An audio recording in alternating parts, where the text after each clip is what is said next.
नजर डालते हैं राजस्थान रॉयल्स की संभावित प्लेइंग 11 पर। राजस्थान रॉयल्स इस सीजन अब तक एक भी मुकाबला नहीं हारी है और ये जो प्लेइंग 11 इस मुकाबले में भी आपको देखने को मिलेगी वो काफी ज्यादा खतरनाक आरसीबी को हराने का पूरा दमखम रखने वाली प्लेइंग 11 नजर आएगी। और पिच पर जो है आरसीबी के हर एक खिलाड़ी को तकलीफ होगी, क्योंकि आरसीबी की जो टीम है वो हार के साथ आ रही है, वही राजस्थान की टीम जीत का मोमेंटम लेकर कैरी कर आ रही है और 3 मुकाबले बैक टू बैक जीत चुकी है। जॉर्ज बटलर, यशस्वी जायसवाल अभी तक अपने उस रूप में नजर नहीं आए। प्लेइंग 11 की अगर हम बात करें तो ओपनिंग थोड़ा सा एक परेशानी का सबब बन सकता है राजस्थान के लिए। उसके बाद अगर आप देखें तो संजू सैमसन और रियान पराग, ये वो 2 बल्लेबाज हैं जो मिडिल ऑर्डर में आएंगे और बहुत जबरदस्त फॉर्म में है। न सिर्फ अच्छी फॉर्म में बल्कि बहुत तेज गति से रन बना भी रहे हैं। तो जॉर्ज बटलर और यशस्वी जायसवाल भले ही टीम को बहुत अच्छी शुरुआत ना दे पा रहे हो इस सीजन, लेकिन ये मिडिल ऑर्डर की जो कड़ी है इनकी संजू सैमसन और रियान पराग के रूप में बहुत ज्यादा शानदार है। और रियान पराग की तो जितनी तारीफ की जाए उतनी कम है, क्योंकि पिछले 3 मुकाबलों में इन्होंने शानदार बल्लेबाजी की है और टॉप रन गेटर्स की लिस्ट में ये शुमार है। शिमरन हेटमायर अभी तक उस रूप में नहीं आया जिसके लिए वो जाने जाते हैं। इनसे फिनिशर का रोल अदा करने की जिम्मेदारी जो है राजस्थान की टीम इन्हें दे सकती है, डिपेंडिंग अपॉन द सिचुएशन, कितने ओवर बचे हुए हैं और किस सिचुएशन में इनको खेलने के लिए भेजा जा सकता है। ध्रुव जुरेल, आप कह सकते हो कि औसत दर्जे का प्रदर्शन उनका इस सीजन अब तक रहा है, हालांकि बहुत अच्छी फॉर्म में है। इससे आईपीएल से पहले भारतीय टीम के लिए टेस्ट डेब्यू भी किया और उसमें भी उन्होंने अच्छी बल्लेबाजी की है। और अभी तक भी जो 3 मुकाबले हुए हैं उसमें भी इन्होंने कोई बहुत बड़ी पारी नहीं खेली है, लेकिन जो छोटी पारियां इन्होंने खेली है उसमें इन्होंने बताया है कि ये और बड़ी पारियां खेल सकते हैं, लेकिन इन्हें बड़ी पारी खेलनी होगी। रविचंद्रन अश्विन बैटिंग डिपार्टमेंट भी संभालते हैं राजस्थान रॉयल्स के लिए और बॉलिंग डिपार्टमेंट में यूजी के साथ मिलकर स्पिन डिपार्टमेंट संभालते हैं। ट्रेंट बोल्ट, आवेश खान, युजवेंद्र चहल, ये 3 प्रॉपर गेंदबाज हैं और एक आपको संदीप शर्मा के रूप में इंपैक्ट प्लेयर के तौर पर दिखेंगे, तेज गेंदबाजी डिपार्टमेंट संभालेंगे। यानी अगर टीम के तेज गेंदबाजी डिपार्टमेंट की तरफ आप देखें तो ट्रेंट बोल्ट और संदीप शर्मा ये 2 बहुत बड़े नाम हैं और आवेश खान इस वक्त अच्छी फॉर्म में है और मोमेंटम के साथ है। तो पॉसिबल प्लेइंग 11 राजस्थान रॉयल्स की आपको बता दें एक बार तो जॉर्ज Buttler, Yashasvi Jaiswal, Sanju Samson, Riyan Parag, Shimron Hetmyer, Dhruv Jurel, Ravichandran Ashwin, Trent Boult, Nandre Burger, Avesh Khan, Yuzvendra Chahal. तो काफी सॉर्टेड राजस्थान रॉयल्स की प्लेइंग 11 है। अब नजर डालते हैं हम लोग आरसीबी की पॉसिबल प्लेइंग 11 पर। रॉयल चैलेंजर्स बैंगलोर की पॉसिबल प्लेइंग 11 की शुरुआत विराट कोहली और फाफ डु प्लेसिस से होती है। ओपनिंग जोड़ी आरसीबी की बहुत ज्यादा खतरनाक है और बहुत ज्यादा लोकप्रिय जोड़ियों में से एक है। हालांकि इस सीजन विराट कोहली का बल्ला तो चल रहा है, फाफ डु प्लेसिस का बल्ला नहीं चल रहा है। विराट कोहली गजब की फॉर्म में। विराट कोहली इस सीजन अब तक 3 या 250 लगा चुके हैं और टॉप रन गेटर्स की लिस्ट में मौजूद है। शतक से एक मुकाबले में बहुत करीब तक चले गए थे, लेकिन शतक वो नहीं बना पाए। लेकिन जिस तरीके की फॉर्म में है ऐसा लग रहा है कि फिर इस सीजन 1 से ज्यादा शतक वो लगाएंगे। T20 वर्ल्ड कप में भी उस फॉर्म को वो कैरी करना चाहेंगे। कैमरन ग्रीन का बल्ला नहीं चलाए, तेज गेंदबाजी डिपार्टमेंट भी वो संभालते हैं, लेकिन मिडिल ऑर्डर में जितना उनसे उम्मीद है उतनी वो वैसा प्रदर्शन वो नहीं कर पा रहे। रजत पाटीदार, ग्लेन मैक्सवेल, अनुज रावत और दिनेश कार्तिक उसके बाद बल्लेबाजी के लिए आएंगे।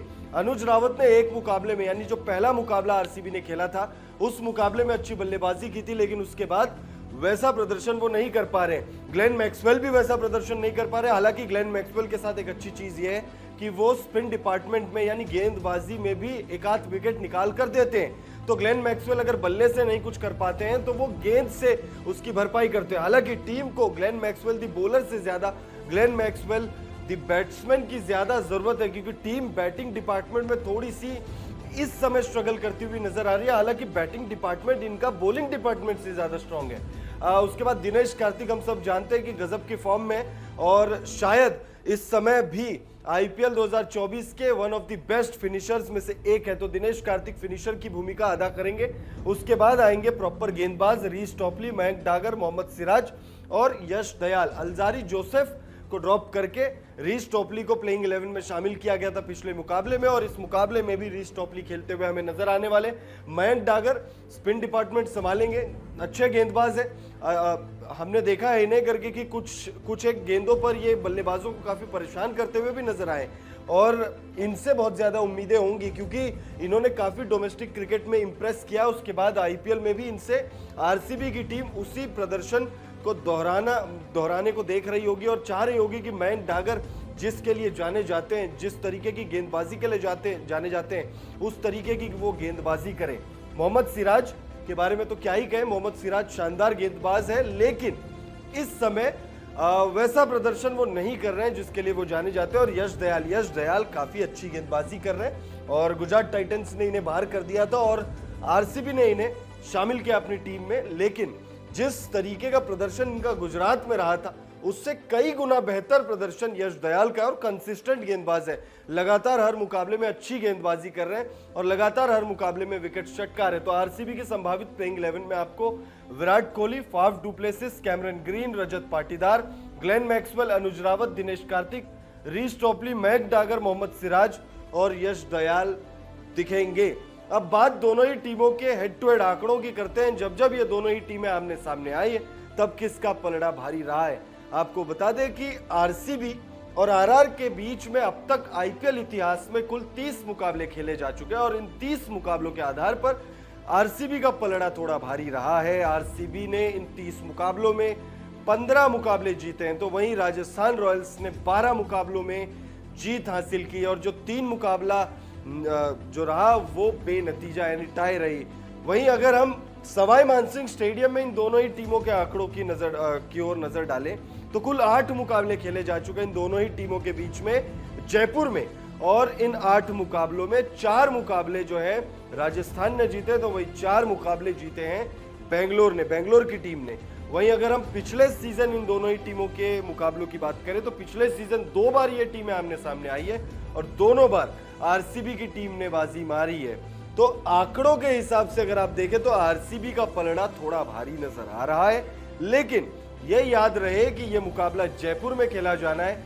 ये याद रहे कि राजस्थान की टीम इस समय गजब की फॉर्म में और 3 बैक टू बैक मुकाबले जीत कर आ रही है। तो प्रेडिक्शन ये कह रही है, आंकड़े चाहे कागजों पर कुछ भी कहे, लेकिन जो अनुमान लगाने की हम कोशिश कर रहे हैं वो यही का उस इशारा तो यही है कि राजस्थान रॉयल्स की टीम जीतेगी, लेकिन जीत ज्यादा जरूरी आरसीबी को है, क्योंकि आरसीबी अगर ये मुकाबला हार जाती है तो निश्चित तौर पर बहुत ज्यादा बैकफुट में आ जाएगी और जो प्लेऑफ की जो रेस है उससे भी बहुत ज्यादा दूर हो जाएगी। फिलहाल इस वीडियो में इतना ही। कमेंट करके आप बताइएगा कि pitch report, head to head आंकड़े, पॉसिबल प्लेइंग 11 तमाम जानकारियों को जानने के बाद आपको क्या लगता है इस मुकाबले को यानी आईपीएल 2024 का मैच नंबर 19 किसके नाम रहेगा? राजस्थान रॉयल्स बाजी मारेगी या आरसीबी जीतकर जो हार का सिलसिला है उसे खत्म करेगी?